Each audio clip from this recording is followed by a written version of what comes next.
YouTube च्यानलमा तपाईहरुलाई स्वागत छ र विशेष गरेर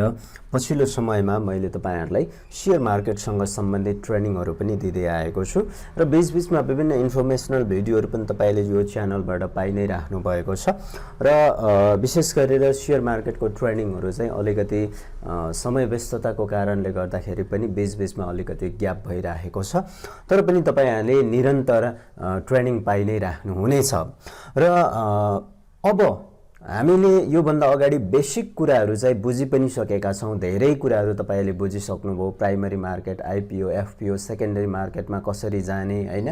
सेकेन्डरी मार्केट के हो लगायतका तपाईहरुले धेरैवटा कुराहरु अब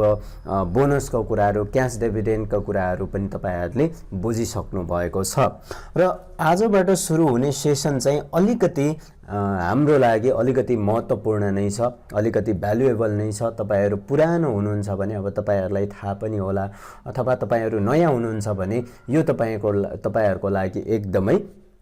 भ्यालुएबल हुन सक्छ है त्यो कारणले तपाईहरु नयाँ हुनुहुन्छ भने पनि च्यानललाई सब्स्क्राइब गर्नुहोस् साइडमा रहेको बेल बटनलाई क्लिक गरिदिनुहोस् ताकि तपाईहरुले चाहिँ यो च्यानलबाट आउने विभिन्न नयाँ ट्रेनिङहरु चाहिँ पाउनु हुनेछ यस भिडियोमा भने हामी क्यान्डलस्टिक हेर्दाखेरि तपाईले विभिन्न टाइम फ्रेम कसरी हेर्न सक्नुहुन्छ र त्यो टाइम फ्रेम चाहिँ कहाँबाट हेर्ने र त्यो टाइम फ्रेम चेन्ज गर्नु भयो भने तपाईले क्यान्डलस्टिकमा के चेन्ज पाउनुहुन्छ भन्ने विषयमा चाहिँ जानकारी लिनेछौं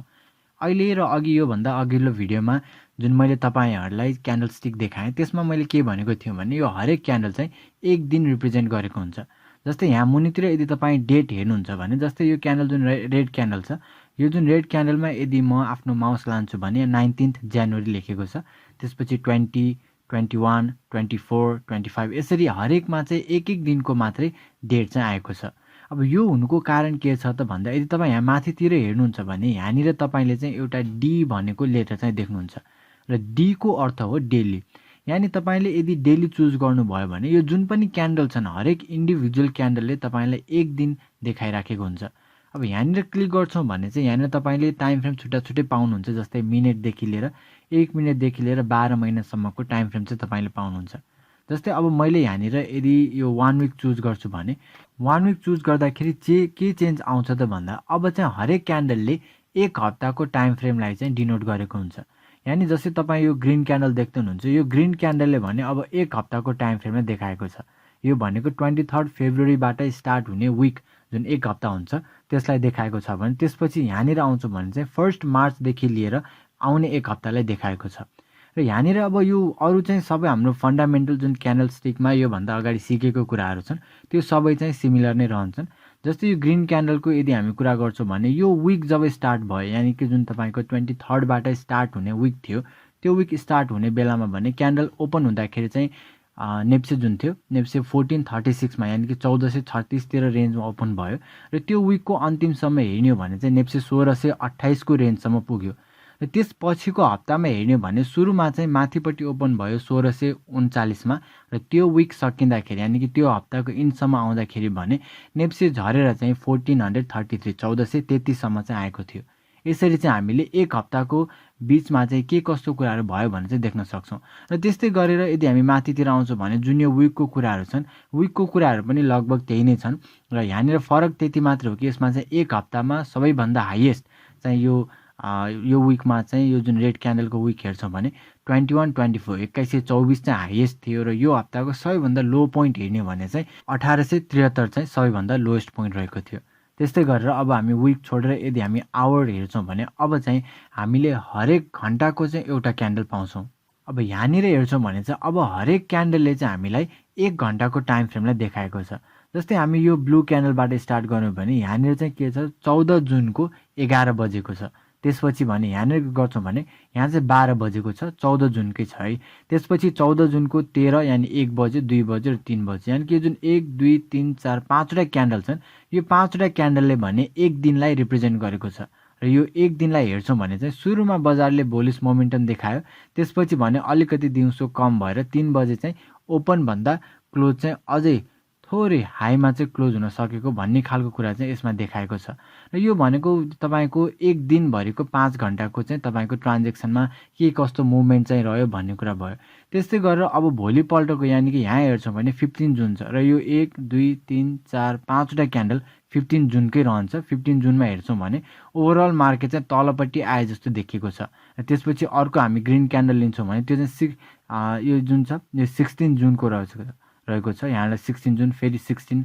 16, 16 र त्यसपछि आएर भने यो रेड क्यान्डलमा आए चाहिँ 17 जुन भएको छ। र यसरी चाहिँ हामीले ओभरअल यो हेर्छौँ भने अब चाहिँ हरेक क्यान्डलले 1 घन्टालाई रिप्रेजेन्ट गरेको छ। त्यस्तै गरेर अब यदि हामी 30 मिनट अथवा 15 मिनट हेर्न चाहन्छौँ भने त्यो पनि गर्न सकिन्छ। अहिले भने मैले यहाँनिर 30 मिनटको लागि चुज गरेको छु। यानि कि अब हरेक क्यान्डलले चाहिँ 30 मिनट यानि आधी घन्टाको टाइम फ्रेमलाई रिप्रेजेन्ट गरेको हुन्छ। यसरी हेर्छौँ भने यहाँदेखि हेर्छौँ भने जस्तै 11 बजेको 20 जुनको 11 बजेको फर्स्ट जुन पहिलो आधी घन्टा छ त्यसमा प्राइस कम भयो र 20 जुन हेर्छौँ भने लगातार यहाँबाट गएर यहाँसम्म चाहिँ 20 जुन रहेको छ। यो क्यान्डलसम्म 20 जुन रहेको छ।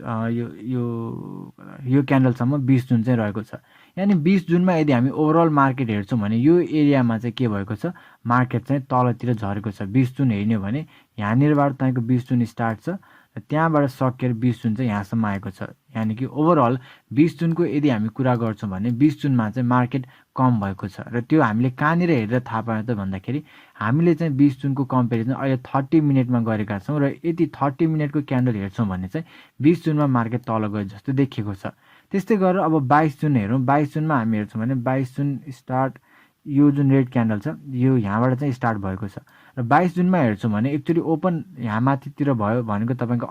2847मा ओपन भयो र आधी घन्टा फर्स्ट आधी घन्टामा मार्केट डाउन भयो। त्यसपछि भने ओभरअल मार्केट 22 जुनमा चढ्दै गयो र 22 जुनको जुन इन्ड छ यहाँसम्म आएर भने 22 जुनमा आएर मार्केट चाहिँ माथिल्लो टर्न चाहिँ लिएको छ। यसरी चाहिँ हामीले विभिन्न टाइम फ्रेममा एनालाइज गर्न सक्छौँ। अब तपाईँले कुन टाइम फ्रेममा एनालाइज गर्ने भनेर यदि तपाईँ कन्फ्युजनमा हुनुहुन्छ भने सर्ट टाइम फ्रेम जस्तै आधी घन्टा 5 मिनट चाहिँ हामी ओभरअल अहिले केही टाइममा मार्केट कता जान सक्छ अथवा कुनै हेड एन्ड सोल्डर प्याटर्नहरू अथवा अरू कुनै प्याटर्नहरू बनाउँदैछ कि छैन भनेर चाहिँ सानो टाइम फ्रेममा हामी हेर्ने गर्छौँ। तर ओभरअल यदि तपाईँ अलिकति लामो टाइम फ्रेमसम्म इन्भेस्ट गर्न चाहनुहुन्छ अथवा बजारको ओभरअल तपाईँ मोमेन्टम हेर्न चाहनुहुन्छ भने चाहिँ तपाईँको लागि 1 आवर, 1 डे अथवा 1 विकसम्मको पनि टाइम फ्रेम चाहिँ तपाईँले चुज गर्न सक्नुहुन्छ। टाइम फ्रेमको बारेमा हामी अझै पछिको भिडियोहरूमा अझै जानकारी लिउँला। अहिलेको लागि भने टाइम फ्रेम तपाईँ चुज गर्न चाहनुहुन्छ भने माथितिर जानुपर्नेछ। nepsialpha.com बाट नै तपाईँले चाहिँ आफ्नो चार्ट एनालिसिस गर्न सक्नुहुन्छ।